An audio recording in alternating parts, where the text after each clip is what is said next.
네, 할렐루야, 반갑습니다. 네, 반갑습니다. 반갑습니다.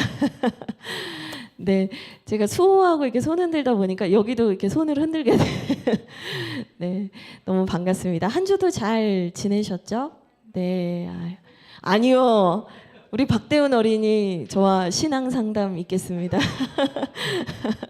오늘 말씀을 듣고 우리 대훈이의 마음에 하나님께서 기쁨을 부어주셨으면 좋겠습니다. 아멘.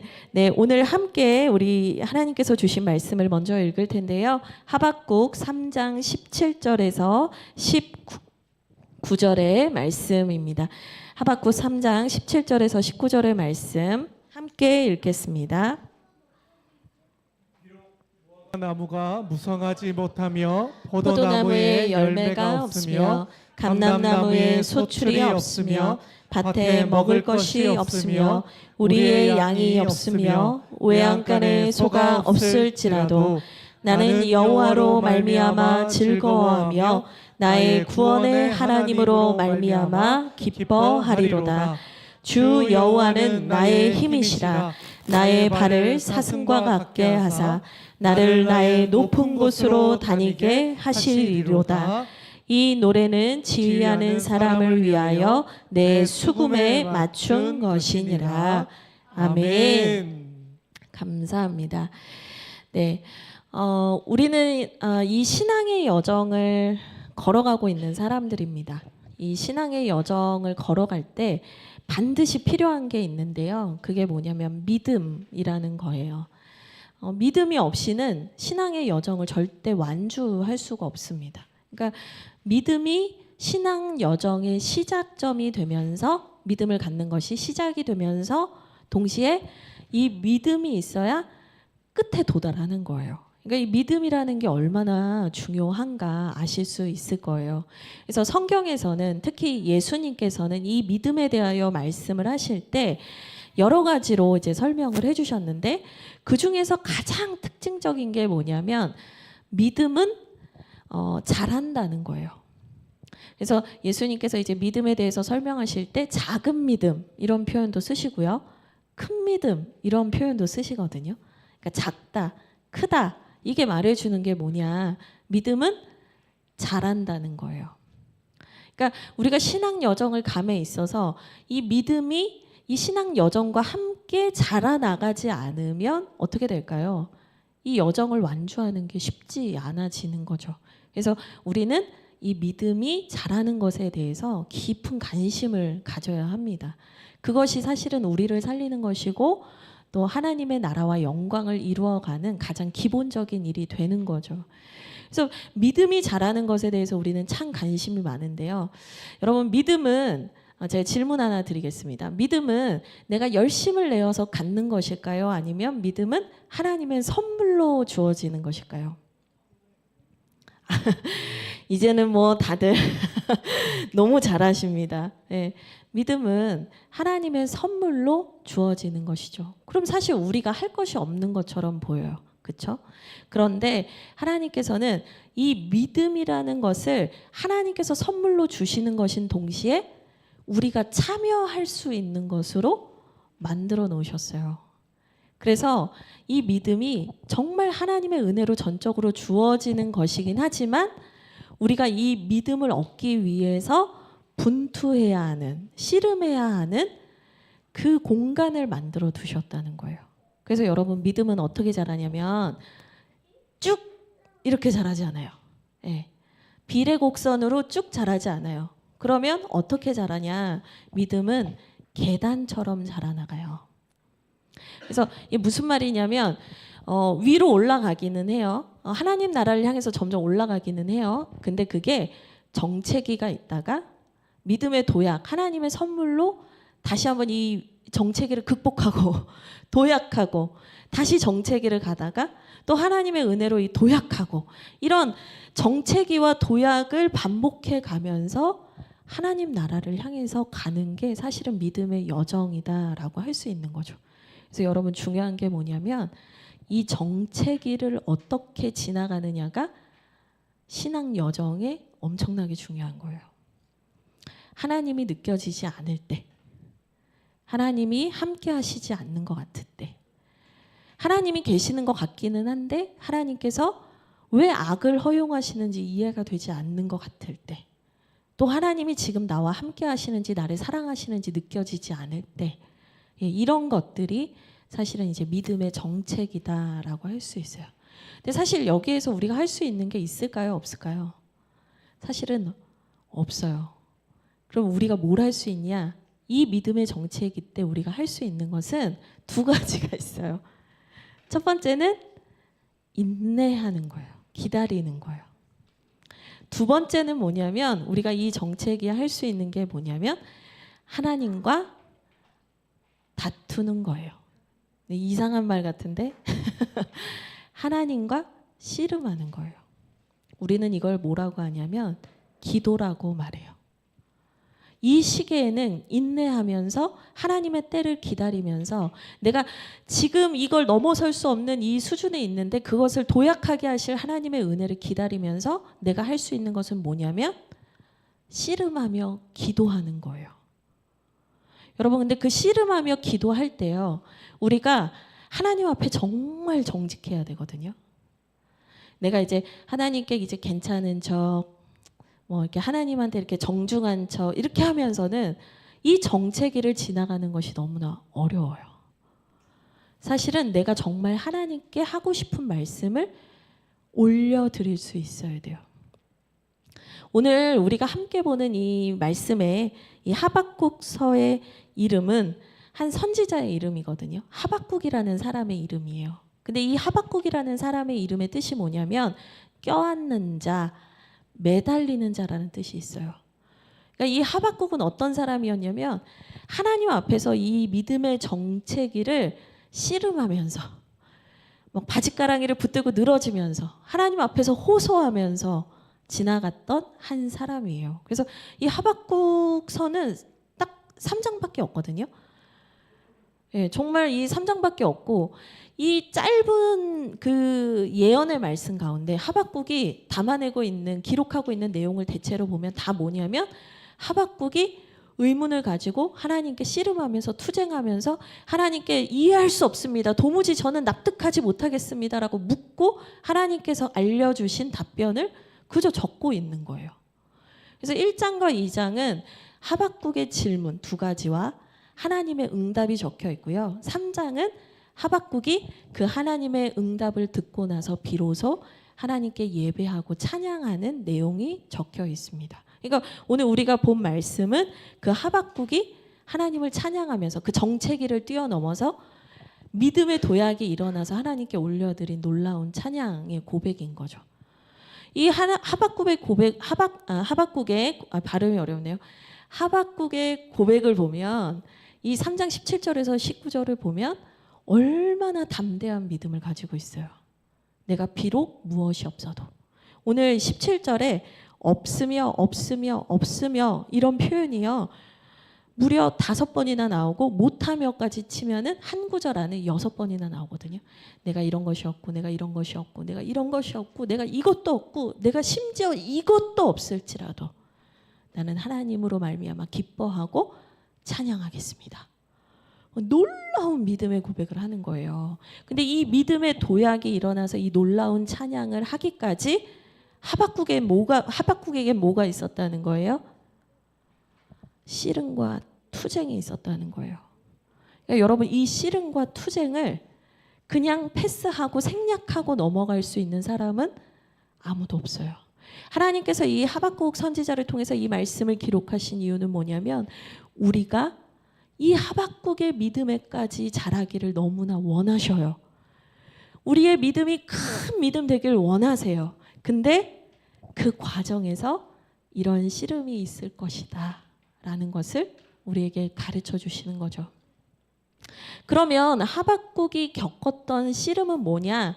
이 하박국이 너무너무 힘들어하면서 하나님한테 대들면서 막 원망했다가 울었다가 이제 하는 여러 가지 질문들이 있는데 크게 2개의 질문이 있거든요. 우리 함께 살펴보면 좋겠습니다. 먼저 하박국 1장 2절에서 4절 말씀인데요. 우리 같이 한번 읽어보면 좋겠습니다. 같이. 오늘 이렇게 제가 목이 마를까요? 잠시만요. 죄송해요.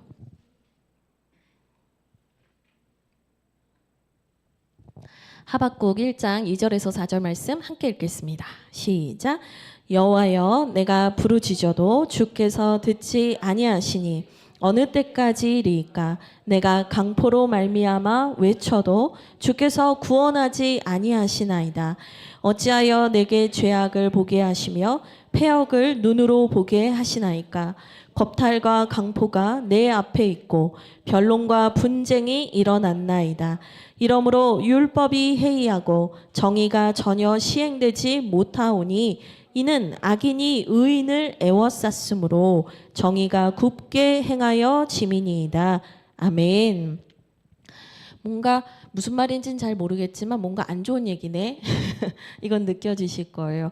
1장 2절에서 4절이 말하는 2절에서 4절에 하박국이 말하는 게 뭐냐면 지금 내가 살아가는 삶의 현실 속에서 하나님의 정의는 사라지고 악인이 판을 치고 먹고 살 수 없는 지경에 이르는 이 사회와 세상의 어려움에 대해서 얘기를 하고 있는 거예요. 근데 여러분 이게 단순히 사회와 세상의 어려움이 아니라요. 이 상황까지 끌고 온 진짜 문제의 원인이 뭐냐? 종교 지도자들과 나라의 리더십들이 문제를 일으켜서 지금 백성들과 영적으로, 종교적으로, 사회적으로 모든 것이 다 무너진 상황이 됐다라는 얘기를 하는 거거든요. 그래서 좀 더 이 의미를 그냥 더 단순하게 말씀을 드리면 뭐냐? 믿는 사람들이 이렇게 악을 행하는데 하나님 왜 가만히 계십니까? 라는 의문인 거예요. 아니, 믿는 사람인데 하나님을 믿는다고 하는데 왜 그들은 악을 행하며 이 세상엔 그들로 말미암아 그 리더들로 말미암아 왜 여전히 악이 있습니까? 이제 이 얘기를 하는 거거든요. 또 하나 이제 하박국이 씨름하고 분투했던 또 하나의 질문이 있어요. 1장 13절 이렇게 핵심 구절을 우리 같이 보도록 하겠습니다. 1장 13절 함께 읽겠습니다. 시작. 주께서는 눈이 정결하심으로 악을 참아 보지 못하시며 패역을 참아 보지 못하시거늘 어찌하여 거짓된 자들을 방관하시며 악인이 자기보다 의로운 사람을 삼키는데도 잠잠하시나이까. 아멘. 이 13절에서 말하는 거는 여기에도 악인이 있어요. 여기에도 또 사람들을 괴롭게 하고 어렵게 하고 의로운 사람을 삼키는 일들이 막 벌어지고 있다는 얘기를 하는 거예요. 근데 여러분 여기에서 이 13절에서 말하는 악인은 누구냐면 믿지 않는 사람을 말해요. 제가 이제 중간에 있는 내용들은 많이 축약을 했는데요. 1장 2절에서 4절에서 말하는 것은 하나님을 알고 믿는다고 하는 사람들의 타락에 대해서, 이중성에 대해서 왜 이들이 악을 행합니까? 라는 질문을 하는 거라면 1장 13절에서는 믿지 않는 사람들이 왜 악을 행하고 그들이 왜 더 형통하고 잘 되는 것 같습니까? 라는 질문을 하는 거예요. 자, 보세요. 여러분, 믿는 사람도 문제요. 믿지 않는 사람도 문제인 거예요. 우리가 살아가는 세상이랑 되게 비슷한 것 같아요. 우리가 하나님을 믿고 예수님을 믿는다고 하지만 사실은 우리도 믿는 사람들을 보면서 마음이 어려울 때가 있어요. 교회가 왜 이럴까 답답할 때가 있어요. 저는 뭐 잘나가지고 이런 얘기를 하는 게 아니라 우리 안에서 이런 의문들이 생겨날 때가 있잖아요. 또 믿지 않는 사람들이 하나님과 전혀 상관이 없는데 더 잘 살고 더 형통하고 더 행복하게 사는 것만 같은 그 시간들을 볼 때 우리 안에서 마음이 어렵고 시끄럽거든요. 이 하박국이 겪고 있는 정체기는 뭐냐면 믿는 사람들로 인한 혼란스러움과 믿지 않는 사람들로 인한 혼란스러움을 다 겪고 있었다. 한마디로 뭐냐면 총체적 난국이었다는 거예요. 하박국이 너무 괴로워요. 특히 이 하박국이 나중에 3장에서는 하나님을 막 영광스럽게 찬양을 하잖아요. 근데 이 하박국이 이제 예배를 섬기는 레위인이었을 거라고 추정을 하거든요. 그러니까 하나님을 항상 만나고 하나님을 항상 가까이 하는 사람인데 지금 내가 예배당을 나와서 밖에서 나와서 보면 믿는 사람이나 안 믿는 사람이나 악을 행하고 자기 마음대로 살고 있는 그 현실을 보면서 이 사람의 마음이 혼란스럽고 하나님은 왜 가만히 계시는 것 같은지 답답한 심정이 막 솟구쳐 올라오는 거예요. 그 분노의 마음이 올라오는 거예요. 하박국의 정체기에서는 도무지 이해가 안 되는 하나님의 모습들, 악을 허용하시는 그 하나님에 대해서 이해할 수 없는 하박국의 고통이 담겨져 있는 거죠. 하박국은 너무 괴로워했어요. 근데 사실 이 하박국의 괴로움이 우리의 괴로움과도 맞닿아 있다라는 생각을 해요. 때로는 우리가 뭐 믿는 사람들을 보면서 믿지 않는 사람들을 보면서 겪는 문제들도 있지만 그것을 넘어서더라도 우리도 하나님이 이해되지 않기 때문에 하나님을 도무지 내가 온전히 받아들이고 믿고 따를 수 없다라는 의구심이 들기 때문에 우리 안에서 하나님에 대한 계속된 뭐랄까요? 씨름과 하나님에 대한 반항과 그런 것들이 이어지잖아요. 네, 결국은 이 하박국은 이 정체기 속에서 계속해서 하나님께 묻고 하나님의 응답을 기다립니다.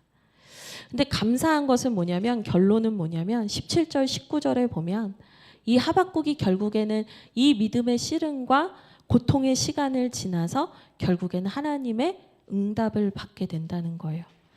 여러분 여기에서 하나님께서 여러분에게 주시는 소망이 하나 있는데요. 정체기 속에서 여러분이 때로는 괴롭고 힘들고 혼란스럽고 어려울지라도 하나님의 그 정체기, 하나님의 훈련하심 속에서는 반드시 끝이 있다는 거예요. 반드시 하나님의 개운케 하시는 은혜가 있다는 거예요. 반드시 하나님께서 우리의 의문들에 답을 주시는 그때가 있다는 거예요. 그래서 여러분 우리의 정체기는 막막하고 막연한 것이 아니라 그 하나님의 기쁨의 소리, 기쁨의 답을 들려주시는 그때를 향해서 가는 성장해 가고 있는 의미가 있는 여정이라는 것을 여러분들이 꼭 기억하셨으면 좋겠습니다. 네, 아멘. 이어서 우리 좀 더 정체기에 대한 얘기를 해봤으면 좋겠어요. 하나님께서 우리에게 정체기를 허락하시는 이유에 대해서 좀 더 살펴보면 좋겠는데요. 저는 사실 그런 고민을 많이 했었거든요. 하나님께서 내 안에 이해되지 않고 하나님에 대해서 계속 불만스럽고 의심이 되는 이 모든 순간들과 문제들에 대해서 하나님께서 단번에 답을 주시면 참 좋을 텐데 왜 이 정체기를 허락하실까라는 질문이 들 때가 있었어요. 사실은 그게 저마다에겐 기간이 다르겠지만 아직도 그 과정에 있는 분이 계실 수도 있고 아직은 그 과정을 겪지 않으신 분도 계실 수도 있다는 생각이 들어요. 근데 하나님께서는 왜 그 정체기의 시간을 우리에게 허락하시는 걸까? 제가 이 말씀을 묵상하면서 하나님께서 주셨던 감동으로 묵상으로 주셨던 것을 여러분과 함께 나누려고 하는데요. 첫째는 뭐냐면 이 정체기를 겪게 하시는 이유. 정답은 딱 하나인데 너무 간단해요. 정체기가 필요하기 때문이라는 거예요. 예. 근데 이 정체기가 필요한 이유 좀 더 얘기하면 여러분 정체기 없이는요. 우리가 하나님의 은혜를 구하지 않는 존재이기 때문에 그래요. 여러분 내가 이 신앙의 정체기가 없으면 하나님을 더 잘 믿고 하나님을 더 순적하게 따라갈 것 같지만요. 여러분 우리는요. 이 정체기 없이는 하나님의 은혜가 무엇인지 알 수가 없어요. 여러분 우리는요. 이 정체기가 없으면요. 내가 내 힘으로 신앙생활을 할 수 있다라고 착각하게 돼요. 이 정체기가 없으면요. 우리는 하나님을 더 알고 싶어 하지도 않을 뿐만 아니라 내가 이미 하나님을 다 안다라고 생각하게 돼요. 여러분 이것에 대해서 말해주는 구절이 있는데요. 2장 4절이에요. 2장 4절 말씀을 보면 이런 말씀이 있어요. 제가 읽어드릴게요. 보라, 그의 마음은 교만하며 그 속에서 정직하지 못하나 의인은 그의 믿음으로 말미암아 살리라. 지금 여기서 말하는 게 뭐냐면 그 믿음의 정체기를 겪지 않는 사람들의 마음에는 쉽게 교만해지고 쉽게 불의해지고 하나님에 대해서 정직하지 않은 마음이 언제고 드러날 수 있다는 거예요. 근데 여러분 우리가 이 정체기를 겪으면서요. 결국에는 내 마음이 가난해져요. 하나님이 아니면 내가 이 시간을 통과할 수 없다는 걸 알게 돼요. 내가 이 정체기를 통하지 않고서는 하나님 앞으로 겸손히 나아갈 수 없는 존재라는 걸 알게 돼요. 그전에는 교만하고 그전에는 내가 하나님 다 안다라고 착각하던 우리가요. 이 정체기를 통해서 여전히 나에겐 은혜가 필요하고 여전히 나에게는 하나님이 부어주시는 믿음의 선물이 필요하다는 것을 우리는 알게 돼요. 저는 이 2장 4절 말씀을 보면서 우리가 좀 더 강한 믿음으로 살아야 됩니다. 내가 더 결단해야 됩니다라는 말씀으로 들리는 것이 아니라 우리가 이렇게 교만할 수 있고 우리가 이렇게 하나님 없이도 살아갈 수 있는 사람인데 그 정체기를 겪는 과정 속에서 우리는 뭘 바라게 된다? 믿음을 바라게 된다. 하나님을 바라게 된다 이거예요. 여러분 그렇기 때문에 정체기는 겪어가는 사람에게 그 어두움의 터널을 지나는 사람에게는 답답한 시간이겠지만 하나님이 우리에게 주시는 분명한 선물의 시간이라는 것을 기억하셨으면 좋겠습니다. 두 번째로 하나님께서 우리에게 이 정체기를 겪게 하시는 이유가 있는데요. 뭐냐? 하나님의 관심은 어디에 있냐? 우리의 믿음을 자라게 하는 데 있다는 거예요. 여러분 이 하박국의 마지막 고백을 한번 보시겠어요?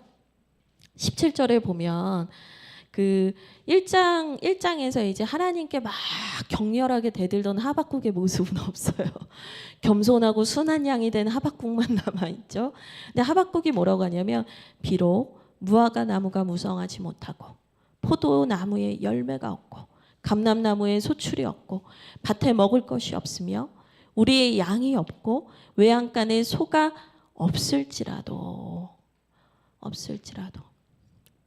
이게 뭘 말하는 거냐면 17절에서 바뀌지 않는 상황, 내가 지금 하나님께 의문을 제기하고 어려움을 호소했던 그 어떤 상황이 조금도 바뀌지 않는다 해도, 그 상황이 바뀌지 않는다 해도, 그리고 심지어 그 상황보다 더 나쁜 상황이 펼쳐진다 해도, 그렇다 해도 18절부터 무슨 얘기를 하는 거예요? 나는 여호와로 말미암아 즐거워하며 나의 구원의 하나님으로 말미암아 기뻐하겠습니다. 지금 상황은 바뀐 게 아무것도 없는데 하나님은 정체기를 통해서 뭘 바꾸시는 거예요? 상황을 바꾸시는 게 아니라 나를 바꾸신다 이 말이에요. 나를 바꾸신다. 19절에서 주 여호와는 나의 힘이시라 나의 발을 사슴과 같게 하신다. 이게 하나님께서 나를 바꾸시는 절정의 모습으로 묘사되고 있는 거예요. 나를 사슴과 같게 하신다는 거예요. 여러분 팔레스타인 지역에는 사막도 많지만 돌산도 많아요. 근데 거기에서 사슴들은 어떻게 다니냐면 이 딱딱한 말굽이 있고 날쌘 다리에 근육이 있고 힘이 있어서요. 그 돌산을 막 튀어다녀요. 그러니까 그게 무슨 말을 하는 거냐면 이 날쌘 발과 튼튼한 다리를 통해서 이 돌산을 마저도 뛰어다니는 사슴처럼 하나님께서 나를 바꾸셔서 내 믿음을 키우셔서 내 믿음을 자라게 하셔서 나로 하여금 어떠한 상황에도 불구하고 믿음으로 달려나가는 사람을 만들어 주시겠다는 말씀인 거예요. 핵심은 뭐냐? 하나님은 상황을 바꾸시는 게 아니라 나를 바꾸신다는 거예요. 정체기를 허락하시는 이유가 뭐냐? 하나님은 우리에게 관심이 있기 때문이에요. 여러분 이 재즈처럼 하나님이라는 책이 있어요. 나중에 시간이 되시면 꼭 읽어보시면 좋겠는데 그 재즈처럼 하나님이라는 책이 아주 유명한 책이거든요. 근데 이제 그 책의 저자분이 많은 고민을 했었어요. 이제 그분 세대는 데모를 하고 시위를 하던 세대였던 것 같아요. 세상의 정의와 세상의 혁명을 위해서. 우리 권사님이 사실 웃으셨는데 혹시 우리 어르신들 세대는 민주화 운동을 많이 하셨잖아요. 그렇죠? 근데 그 책의 저자분도 불의한 시대 속에서 또 전쟁을 일삼으면서 평화를 깨는 이런 나라를 향해서 뭐 이런 여러 가지 사회적인 정의가 어그러진 것을 보면서 하나님을 믿는 나라에서 어떻게 이럴 수 있냐 막 이런 막 탄식을 하면서 데모도 하고 시위도 했거든요. 근데 이분이 그런 시위와 데모를 한창 하면서 계속 바랬던 게 뭐였냐면 이 땅이 변하고 이 삶이 변하고 현실이 변하고 우리가 살아가는 삶의 자리가 은혜로 하나님의 정의로 가득하기를 되게 바랬거든요. 근데 이분이 이 책에서 쓰는 얘기가 뭐냐면 결론적으로는 아무것도 변하지 않았다. 내가 이 세상과 현실을 바라보면서 지적하고 판단하고 시위한다고 해서 그것이 바뀌지 않았다는 거예요. 그래서 그분이 내린 결론, 그분이 하나님께서 깨닫게 하신 게 뭐였냐면 네가 변해야 세상이 변하지 였다는 거예요. 여러분, 하나님께서 우리의 믿음이 자라게 하시는 이유가 뭐냐면요. 사실은 개인적인 성장에만 있는 게 아니라 여러분은 한 분 한 분의 믿음의 그릇이 자라고 믿음이 커야 여러분 우리가 바라보는 우리가 그렇게 저건 잘못됐어. 저거는 문제가 있어. 하나님 왜 저렇게 악을 허용하세요라고 하는 그 모든 문제들 속에서 새로운 일들과 변화가 시작되기 때문인 거예요. 그러니까 뭐냐면 하나님은 우리에게 정체기를 통해서 허락하시는 그 믿음의 여정 속에서 정체기를 통해서 허락하시는 게 뭐냐면 결국에는 네가 변해야 바뀐다라는 걸 가르쳐 주시는 거예요. 여러분 내가 바뀌지 않은 채로 우리가 새로운 교회를 외치고 내가 바뀌지 않은 채로 새로운 세상을 말하고 내가 바뀌지 않은 채로 우리가 어떤 좋은 것도 시도할 수 없다라는 것을 하나님은 가르쳐주고 계세요.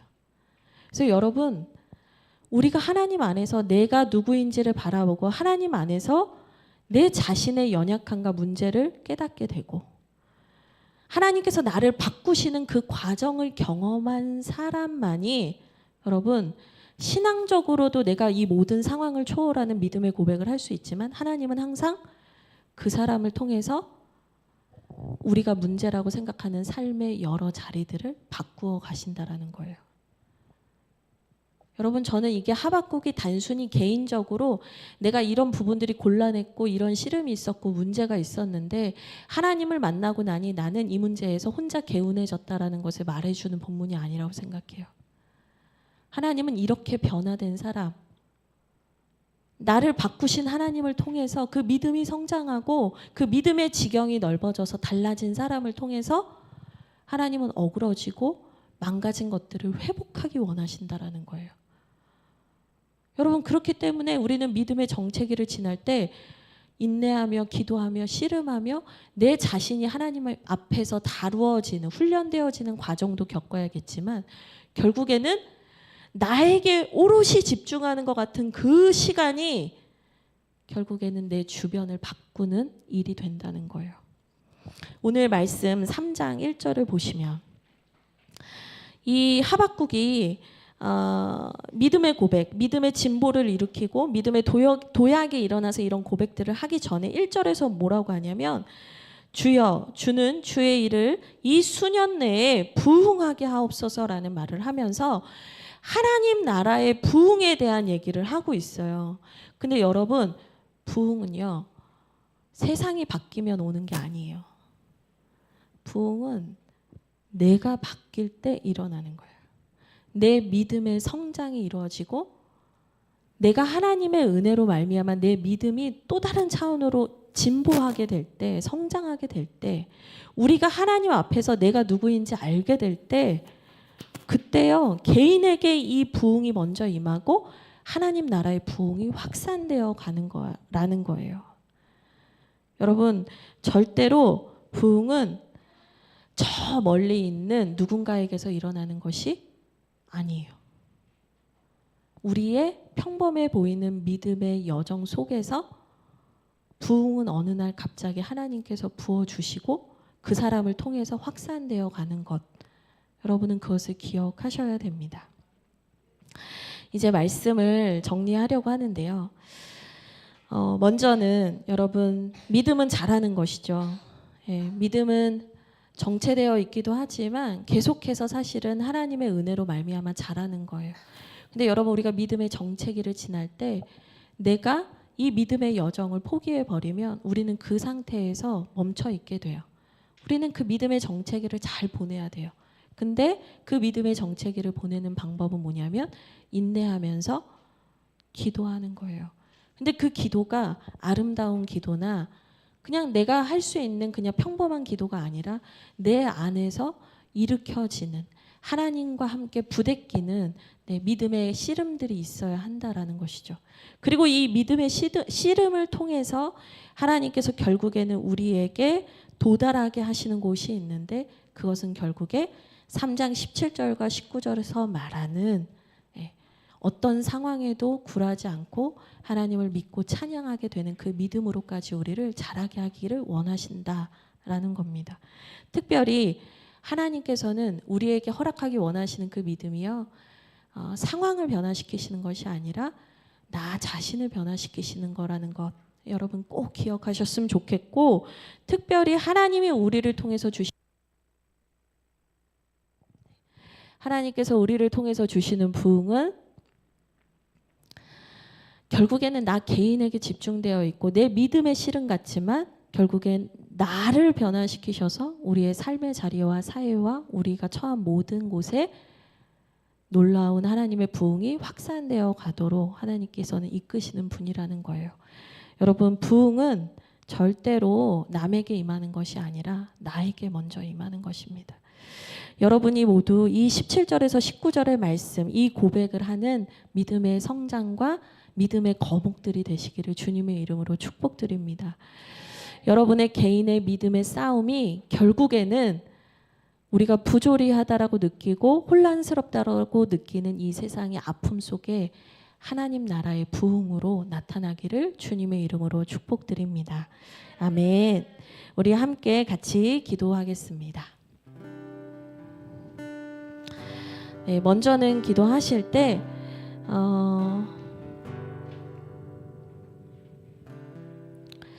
주님께서 우리에게 지금 지나가게 하시는 그 시점과 위치는 각자마다 저마다 다를 거라고 생각을 합니다. 누군가는 믿음의 도약을 경험하면서 지금 기쁨의 시간을 보내고 있을 수도 있지만 또 누군가는 앞이 보이지 않고 막막한 것 같은 여전히 하나님 앞에서 씨름할 수밖에 없는 그 정체기를 보내고 있을 수 있을 거예요. 네, 이 시간 기도하면서 그 어떤 시점에 있든 반드시 우리에게 기쁨과 더 큰 믿음으로 자라나게 하실 그 하나님을 기대합니다 라는 고백하면서 나아가면 좋겠습니다. 함께 기도하겠습니다. 하나님, 우리가 어디를 지나고 있든지